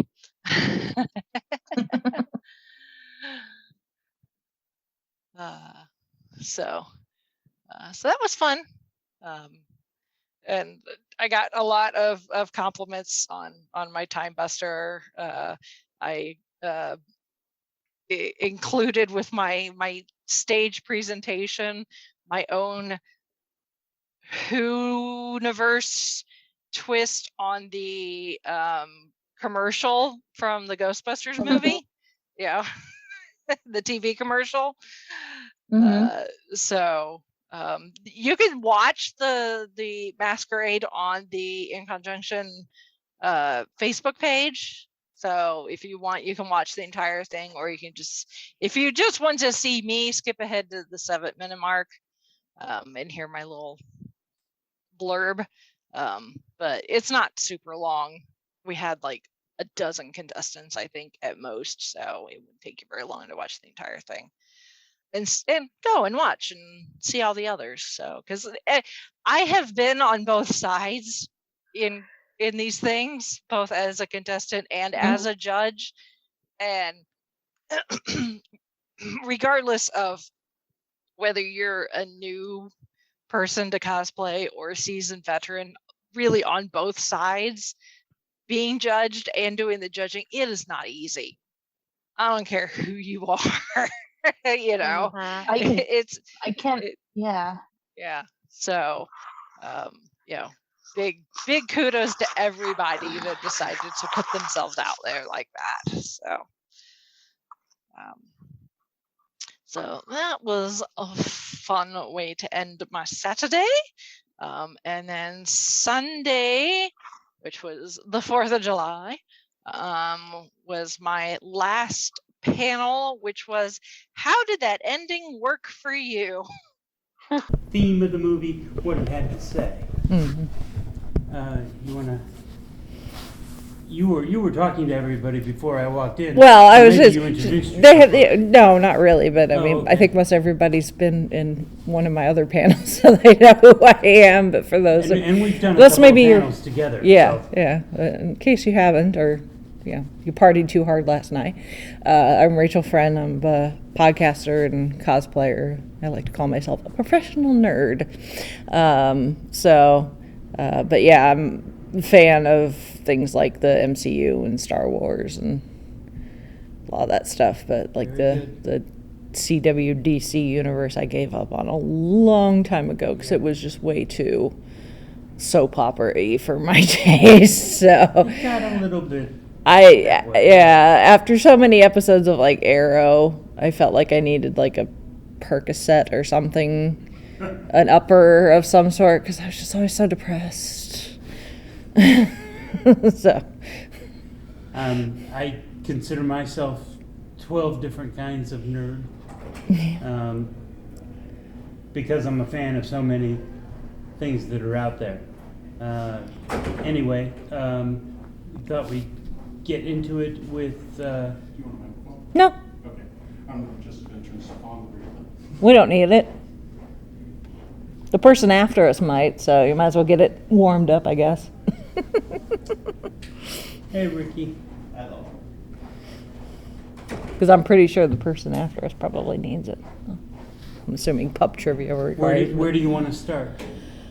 Well, I guess we could start with the big elephant in the room, Supernatural. Okay. It's a big elephant. Yeah. Oh my goodness. I enjoyed so much of that series. Yeah. When it came to the end, it had me crying my eyes out. Yeah. Not for me. Well, maybe tears of frustration. How did they end it? Because I gave up after they brought the one kid back from hell, you know. Which time? Which kid? Which kid? Which time? Probably the first time. Are you mean like hell? You mean purgatory? You mean be more specific. So obviously we're going to get into spoiler territory here, because that's kind of what endings are. Ending, yeah. But the ending happened so long ago. I mean, I just caught up this last week. Yeah. But the ending happened last fall. So yeah. But Did they kill both of them, or? Yes and no. Yeah. Dean died young. Dean died in battle. Yes. The way almost you expect him to. Yeah, stupidly. Yeah. They were fighting vampires, and he ended up getting impaled by a piece of rebar. Oh, Yep. okay. Yeah. In the heart, essentially. So, yeah. After they defeat God. Yes, after they defeat God, and then they did defeat God. Adam becomes a new god. So Dean dies and goes off to Jack. Oh, Jack. Jack becomes the new god. Yeah, Jack becomes And, a new god. He said simply not put himself out there in So he's Morning social sunshine. media. Yeah, but either way, Sam and Dean get separated because Dean dies. And so they end up having this. Dean goes to the afterlife, which is essentially heaven, where he has a place to live. He sees Bobby, the Impala. He's got his version of Baby there. And goes for a very long drive to a very sappy version of Carry On My Wayward Son. Yes. Well, we get a montage of Sam living a very long life, getting married, having a kid, growing, naming him Dean, growing to be a very old man and dying peacefully, and then they're reunited in heaven. The end.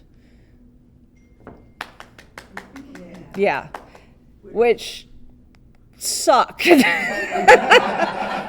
Really, really sucked. But I can't, as much as I hated it, I really can't fault them because they were severely impacted by COVID. And the problem is the original ending was going to be like this whole big reunion. Like they would go to heaven and like their parents would be there, Bobby would be there, all these people that we have known was going to be this great big, Charlie, all these people, it's going to be this great reunion in heaven. Yeah. And because they shoot in Vancouver, anybody who was going to come to shoot would have had to go to Canada, quarantine for 2 weeks first. Yeah. And then go film, and then when they go home back to wherever they are, the United States or whatever, they would again have to quarantine for 2 weeks, which meant automatically 4 weeks of them just being quarantined by themselves and separated from their families. COVID sucks. Yeah. So they as much as they really wanted the people to be able to come, that whole having to quarantine for 2 weeks on both ends of travel just severely limited who could come back to Vancouver to film. So really it was our two main leads and Bobby. So technically work around that though. I mean, shoot them at green screen wherever they were and put them in as imagey, you know. Yeah. I mean, They did do the alternative, which was small recompense, but they mentioned their parents were up the road in their own little house. Yeah, and Cass had helped Jack build the new heaven, so it's like apparently Cass was not stuck in super hell, angel super hell. Right. So, but yeah, it was. I didn't mind the ending, but just now that the you mentioned the pandemic just really screwed us over. What I was really looking forward to was seeing a regathering of all the main characters in some form or another. Yeah. And it just didn't happen. Yeah. So I can see where disappointing. Yeah. Yeah, so screw you, pandemic. But now we're getting a prequel, so... We're getting a prequel? Yes. Ah, yeah. I did not know that. Yeah. That was just details. Well, that's about all we've got. Is there's going to be a prequel series called The Winchesters, essentially. So I think it's going to follow John and Mary. I think. That seems to be the rage these days. Prequels. You had one for them. You had one for. But Game of Jared Thrones and his wife are yeah, because of course spearheading it. So. Material that's with Jared Padalecki? Yeah. Okay. No, it's not Jared. Was it Jared? Jensen is doing Oh, it, and Jen. then Jared wasn't involved, and there's. Oh yeah. and then they canceled Firefly. So I mean, go figure. Yeah. I mean, Oh yeah. I have issues with Fox too. Even now, Fox Who is. doesn't? Yeah, Fox unfortunately has killed one of my favorite shows, so it is ended unless it gets picked up, unless it gets like a Lucifer type thing where somebody picks it up. So, but that's the series Prodigal Son, which only got 2 seasons, and again got screwed because of the pandemic as far as production was concerned, but it was such a good show for being on the surface seeming to be just another cop crime drama type, Criminal Minds type thing. But they did such a good job about subverting a lot of the tropes that you see in TV shows like that. And the fact that, you've got Michael Sheen in there too, whom I love, playing, this serial killer. So, but yeah, currently it's been canceled, and the ending was just like blah. No, it wasn't blah. They left us with a cliffhanger. Oh, okay. Well, that's no good. So, the little fandom that we have, there's a Prodigal Son Reddit, and the very, numbers in there. Are trying very, very hard to campaign to get somebody to pick it up. And I know the showrunners are trying to find somebody to take it, but so far they haven't gotten any. Was that the cliffhanger where the doctor from the prison stabbed the dad, or what was that? I can't remember. That's his son. The son. Yeah. Well, no, the dad, the serial killer dad. Yeah. Wasn't he, the doctor had taken him out? Well, yeah, she'd kidnapped him, Catherine Zeta-Jones. And the son stabbed him. Yeah. In self-defense, honestly. That was in self-defense. But yeah, it's like, is Martin dead? Is he gonna live? And they've we've got ideas for Martin Whitley's character, regardless of what happens to him, he's gonna have a place. And it's like, we just, one more season. When you get shows like that, I think, you need, I think, 3 seasons minimum, I think. Right. Because you really get your first season to introduce all your characters, and then second is really getting into plot. But yeah, It's like The Pretender. Yeah. And it. Yeah, that's a show I like. The same thing on a cliffhanger, and it needed another season. Yeah, It just really did. one more is all we need. Right. Yeah. Other door.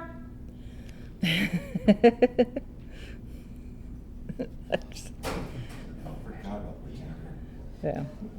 So, does any and that 2 seasons and stuck in limbo, probably dead, and Zoe's Extraordinary Playlist. Anybody watch that? John, are you awake? I had some coffee. I mean, you know, I was letting them talk. Yeah. We hadn't introduced me yet, so I just wanted. Everybody knows you, don't they? Well, I Your- think they do. Maybe you know who I Your am? reputation precedes you. Do you know who I am? Yes, you should, and I'm going to tell you. My name is John F. Allen. I'm a speculative fiction author, and you should be reading my work. Okay, well, there you go. There you go. All right, so now that all these. See, this is what happens when you come in late. Well, I forgot. I thought we were in the panel the room, other room. so I went over there, and then I saw a friend I hadn't seen in a year, and we caught up, and so then. You saw something? You saw somebody you knew at a convention? It's strange, isn't it? Yeah. Too strange. Right. Oh, there's somebody else coming. Yay! Another early morning person. Slowly but surely, the villagers are awakening. Yes. No pitchforks. Yeah. Too early for that. She's got broomsticks. Boomsticks. Boomstick. Boomsticks. Yes. Yeah. Yes. See? What's the next show that was on our radar? Arrow. We've already discussed how the Arrowverse. See, I'm so late. I'm sorry. Everybody asleep. I didn't like it. I didn't like the way Arrow ended. Just on a personal note. I liked the idea of that follow-up show. That would have been good. Yeah, But I didn't like him becoming the Spectre, and I'm like, are you kidding me? Like, they did that in the comics with Green Lantern, and I was like, why? But the spinoff show set in the near future, that would have been kind of cool. Yeah. What was it? It was going to be. Arrow and the Green Arrow and the Canaries. No, it was just going to be the Black something in the Black Canaries. And they actually had potential in that to introduce a version of the Huntress. Right. That would have been really cool. That could have been, she could have been like an anti-hero that they sometimes teamed up with, and sometimes they were after her, and she would have been a foil, and all that kind of stuff. But DC screwed the pooch, dropped the ball, kicked the can. Where I think they dropped the ball is they were doing all these crossovers each year with the Arrowverse, and yet they're not willing to put them out on DVD as their own individual thing, and they should be. And keep going. They formed a Justice League, and Yes. they were too scared to make a Justice League. If they had a Justice League TV show, do you know how many people would tune into that? A CW Justice League show? I mean, you've got Tyler Hoechlin's Superman, you've got the Batwoman, you've got Black Lightning, you've got John Jones, and if they had made Diggle a Green Lantern, could you imagine that? And then they brought Ray Palmer back as the Atom. You've got all of those characters together. Pretty well established. Right, and all they had to do was make an annual event. It would be like a 4-part miniseries every year that focused on them coming together. Like they did with Crisis on Infinite Earths. Yes. The Crisis was so well done from a couple of standpoints, and yet they're unwilling to market it and put it on DVD. I would have loved to have had that in my collection. Right, and now they have a new Earth 2 with Stargirl and the Right. new Justice Society. That's coming out this summer. Yes, they could have had a crossover like they did in the comics, annual crossover that come together, the two worlds, and they had to fight some, larger than life gathering of villains and things like that. That's what I would have liked to have seen, but did they give it to us? Nope. The CW has a habit of chickening out, though. I mean, look at Smallville. How many people did they introduce? They introduced the Flash, they introduced the Canary, they introduced all these superheroes, and they didn't do anything with them because they were chicken. Yep. Or they, people will be confused with the DCEU. No, they won't. If you see Tyler Hoechlin and Henry Cavill standing next to each other, you're going to know the difference. Trust me. Yep. He's pretty good in Superman and Lois. I mean, that's like Superman and his little brother. I mean, come on. You're going to know the difference. You're going to know that is he supposed to be this? No, jackass. He's not the same. Can't you tell? The next one that comes to mind is the Marvel TV shows and how you felt about the ending, but the whole thing of WandaVision. Well, even before that, one that had ended last year was Agents of S.H.I.E.L.D. Oh, that's right. So, you know what? And I was actually happy with that. I liked that. But the only thing that I wish that they had did was to integrate those characters or hopefully will start to integrate those characters into back the MCU. into the main timeline. Because, I mean, God, I can't think of his name. The guy with the axe gun. Oh, Mac. And Shotgun axe. Right, and his girlfriend. Yo-Yo. Yo-Yo. Yeah, I mean, could you imagine like a mini-series with them, back-to-back spy, ham-fisted adventure? I mean, come on. People would be chomping at the bit for stuff like that. I mean, just to see Coulson just scare the hell out of everybody. Yeah. I mean, could you imagine Thor seeing Coulson? Son of Cole! Yes. You live! I mean, verily, and then he picks him up, Yeah. like a little baby, and, Except Thor, then you'd have to explain to Thor that that's not Coulson. Right, and he would... The Coulson that we know and love and sacrificed himself at the battle in New York is definitively dead. Right. The Coulson that's running around now is an LMD. Right. So. And then he'd have to get crushed all over again, the big guy. But that would be, bittersweet. But I mean, he's got all Coulson's memories. So. Right. Well, which is fine by me. Right. How did people feel about the end of the MCU? What, as far as like Endgame? Yeah. Like that Phase 3 or whatever. Yeah. End of Phase 3. I mean, going now into Phase 4, 2 of my 3 mains are technically dead. So, because I mean, like I said, the Coulson that we know and love and grew, got to know since the first Iron Man is technically dead. And then Tony Stark is dead too. So now I only have Doctor Strange.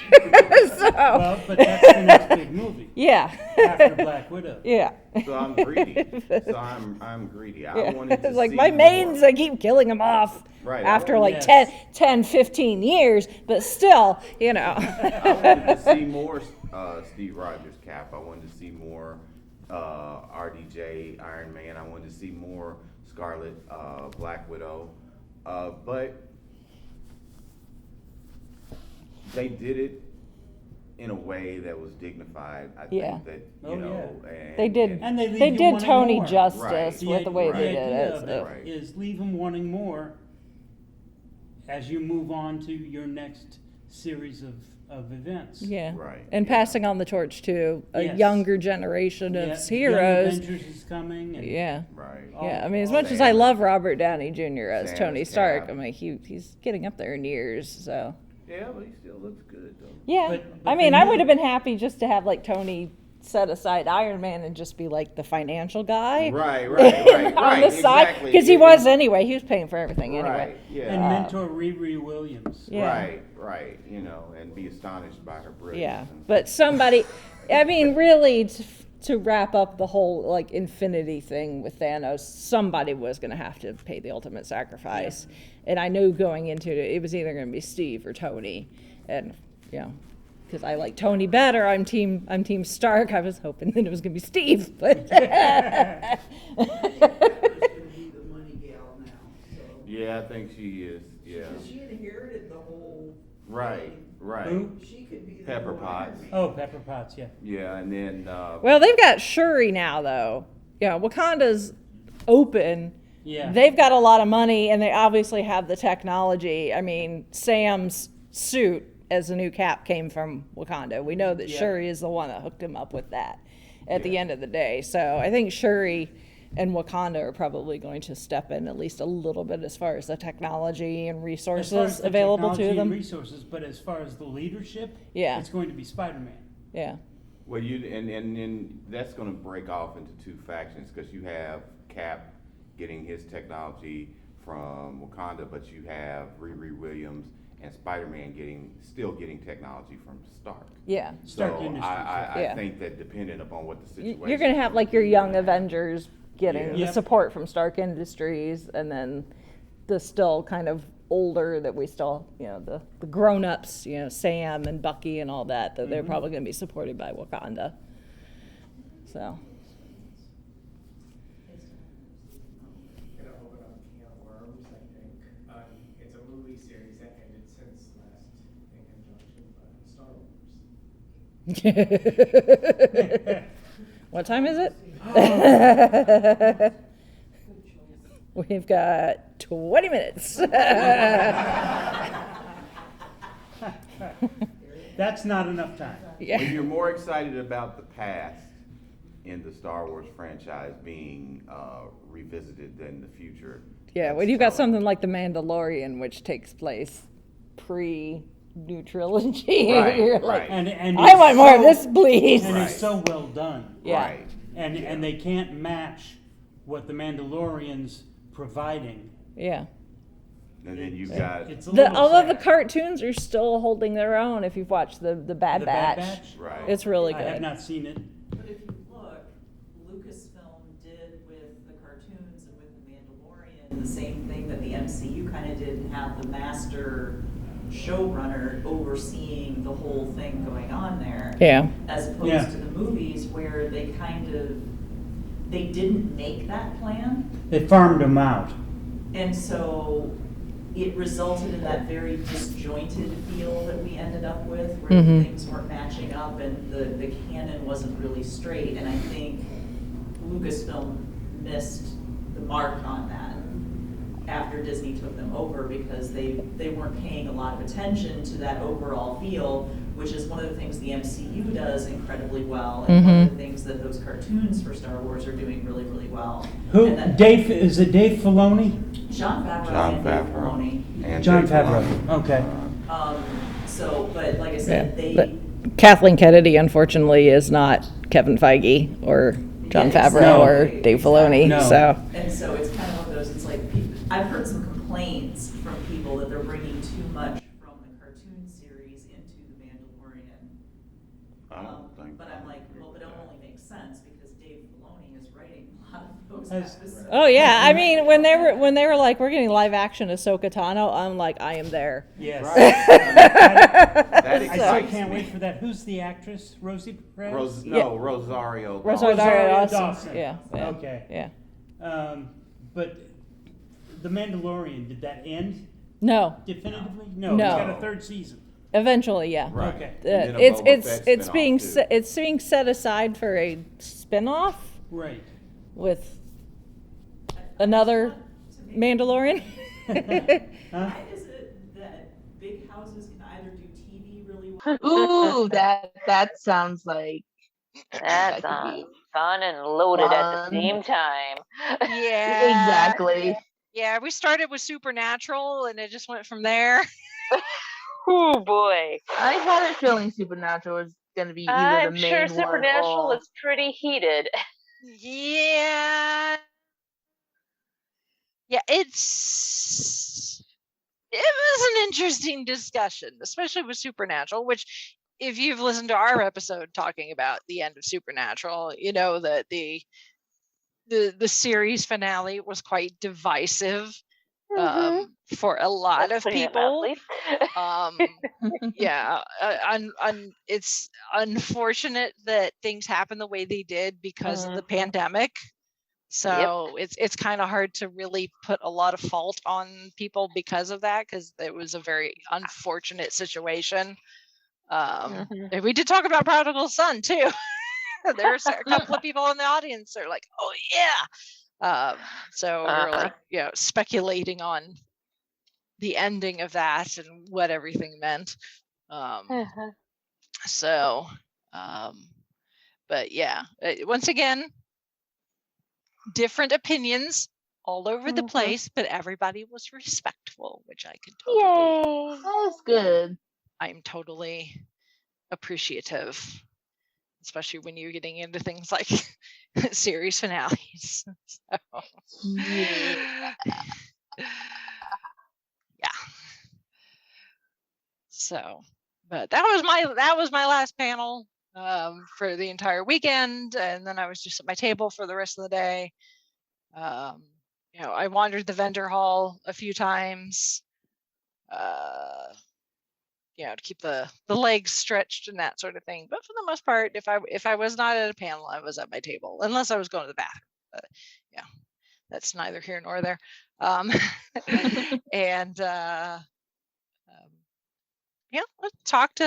I saw several familiar faces. Tony and Liz were actually volunteering as staff for the weekend. So Tony was helping with AV, and then Liz was just kind of being a gopher, helping with some of the guests of honor that were there.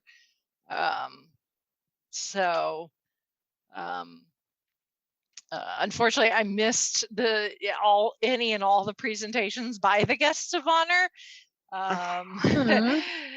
because if either I was in a panel that I was on, or if I was at my table, I didn't want to leave the table any more than I was already missing being at the table. Thankfully, InConJunction, on top of having like the program book, they had just like a sheets printed out, just like legal size paper with just like a grid copy of the schedule. And so I just went in and highlighted all the panels that I was on and put attached a note to it. I'm like, am I not at my table? Chances are I'm at a panel. Check the schedule. Mine are highlighted. So, and I even had one person that was like, yeah, I came by and you weren't here, but I saw I saw you were in a panel, so I thought I'd come back later. I'm like, that's why I did that. So I'm glad that that's the thing that they offer. So, because in past years, yeah, that too. In past years, like I've made my own printout. I didn't do that this year. I made a graphic with my personal panel schedule that I posted on social media, and then realized after I was already there that I'd actually forgotten one of the panels on said graphics. So, whoops. Oopsies. So sorry. Sorry about that. Again, I should not be doing 8 panels in one weekend. I will try to dial it back next year. But yeah, overall, I had a good time. Like I said, a small, not, really spread out all over the place, like at the convention center, small footprint, small number of people attending, and not a super packed, schedule. It's not the Gen Con program book. Definitely the best way to get back into the swing of doing conventions. Even talking to some of the other vendors that are like, we were talking about like Gen Con coming up, because they do Gen Con too. Some of the game, like independent game people, developers and authors and stuff, and they were like, if we'd had to do like Gen Con first, it would have really sucked. if that was like the first thing you had to, first convention back. I'm like, yeah, that really would have sucked. So we're going to work our way up to Gen Con. So we'll see. We'll see what happens going forward. But yeah, I think considering the circumstances, I think InConJunction did a great job. Melissa as the chair, she did a great job. I even said that to her on Twitter, and she's like thanks, but it's all about the volunteers. I'm like, well, yeah, obviously a lot of these events are run by volunteers. The people that help do things like running audiovisual and running the registration booth and that sort of thing are on a volunteer basis. But somebody has to keep somebody has to be in charge at the very top, and it was Melissa this year, and I think all things considering she did a great job. Any issues I had, I think, were mostly with like some of the signage and kind of the flow of the floor in the vendor hall. Not so much like, I understand the need for the distancing and everything, but I think they could have tweaked some things as far as flow of traffic and still had the social distancing that was needed. Hopefully next year going forward, that won't necessarily be an issue. We won't need the 6 feet in between everybody's tables. Yeah,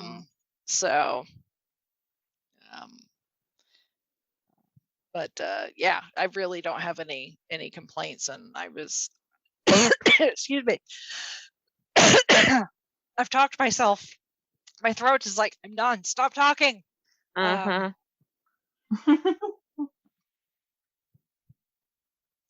to stay hydrated. Yeah, my throat is like, stop talking. You did 8 panels. Stop talking.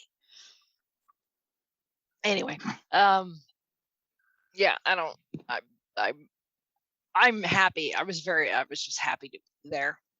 It was nice to see familiar faces that I have literally not seen in very, very long time. And just kind of get back in that geek bubble, You feed off of the energy of the other people. You get into something like that MCU panel, and you're just like, can we just be here like forever and talk about this? Yeah, I was happy that I could be there and participate and help support the event. I look forward to next year. Once again, first weekend of July at the Marriott at 21st and Shadeland in Indianapolis, right off of the interstate. So kind of hard to miss.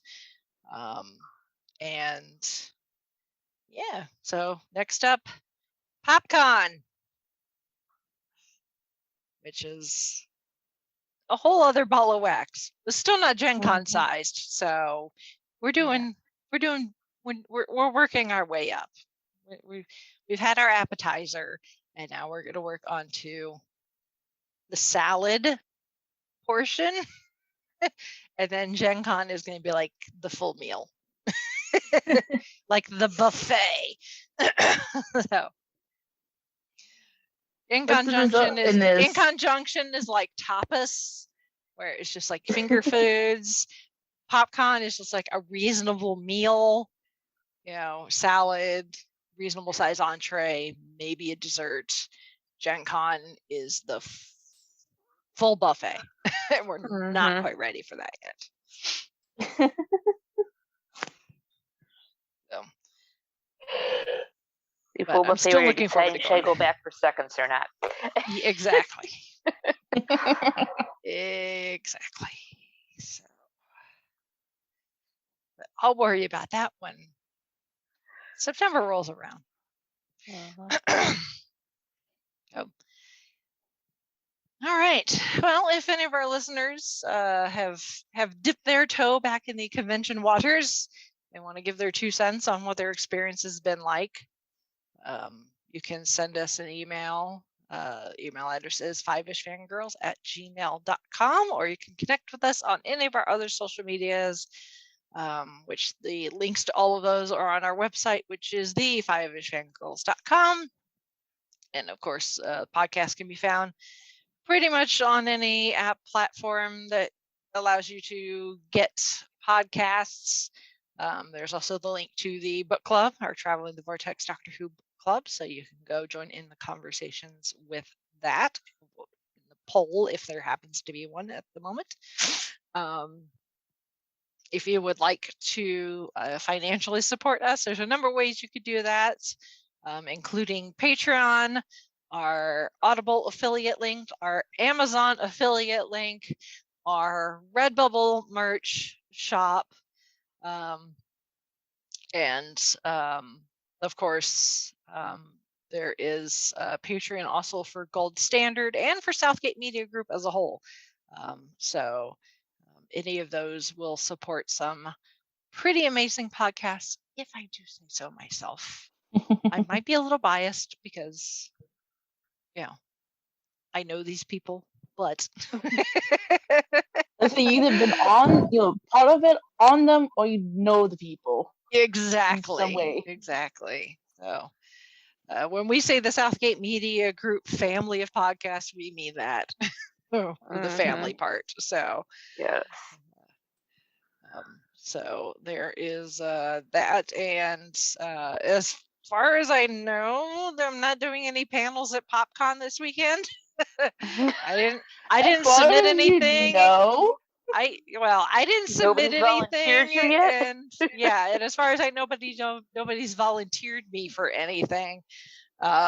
So I believe the podcast indie group / Creative Zombie Studios is going to have a booth like we do most every year, where we just kind of come and hang out. So me and Brandon and other people that are part of the group and podcast, or part of that group, you can usually find us there. The return of Booth Mom, hopefully. Yes, I was just about to say. I just don't know where that booth is located yet, because they've not released a booth list. So once I know that, I guess I will post it on social media. I might not know until I show up on Friday. So I just may show up and be handed a program book, and I'm just gonna have to reference that to figure out where the heck I'm going. So we'll see. I know the elves over at PopCon are working very, very, very hard to get everything. That I do not envy the situation that they are in at the moment. So the last minute things that happen with conventions, I'm sure, are enough. And then they're also having to deal with the constantly changing guidelines as far as like social distancing, who needs to wear a mask, who doesn't, because like Marion County, where the convention center is located, like has their rules. The governor has his own set of rules that he's given for just the state. But then he's like, counties and or businesses can override those if they feel necessary. So then the convention center has their own set of rules. Oh boy. So the only thing I can tell you is PopCon has Talk said about a headache. The only thing that I know for sure is PopCon has said that their rules will not be any more strict than what the convention center's rules are. So, but those are still changing even as of like in the last couple of days. The convention center has updated their rules and stuff. So, oh my goodness. Continuously in flux, in motion. Keep checking wash your hands. the website. Wash your hands. Keep watching the website. Carry a mask on you, even if you're vaccinated, just in case. So, I am fully vaccinated, and in general, most everywhere is if you're fully vaccinated, you don't necessarily have to wear a mask. But I always have one on me just in case. Yeah, that's how I have. I always have one like in my purse. Yeah. Yeah, it's just become part of the stuff that goes in my bag when I leave the house. It's like wallet, keys, phone, chapstick, mask. So, and hand sanitizer. And hand sanitizer, yeah. Yeah, so, yeah. Just keep watching if you're going to PopCon, just keep watching the social medias and as they post updates. So, but until then, I'm gonna hopefully stop talking. At least until I have to record Gold Standard on Thursdays.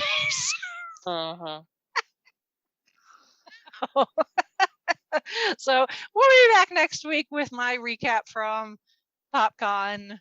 Assuming I have a voice, and then we will be doing Black Widow the week after that to give everybody time to see it either at their theater or through Disney Plus, however you decide to do it. But I know because of everything that's going on, not everybody's able to get to the movie theater right away. So we're going to give you a little time to go see Black Widow before we do our recap of it and spoil it completely. You have been warned. And you have your homework, I guess. Yes. So with that, I'm going to shut up so we can sign off for this week. This is Brittany and Troy saying good night. This is Holly from Wisconsin saying good evening. And this is Rachel in Indianapolis, Indiana. Note to self, booth mom, pack, throat lozenges.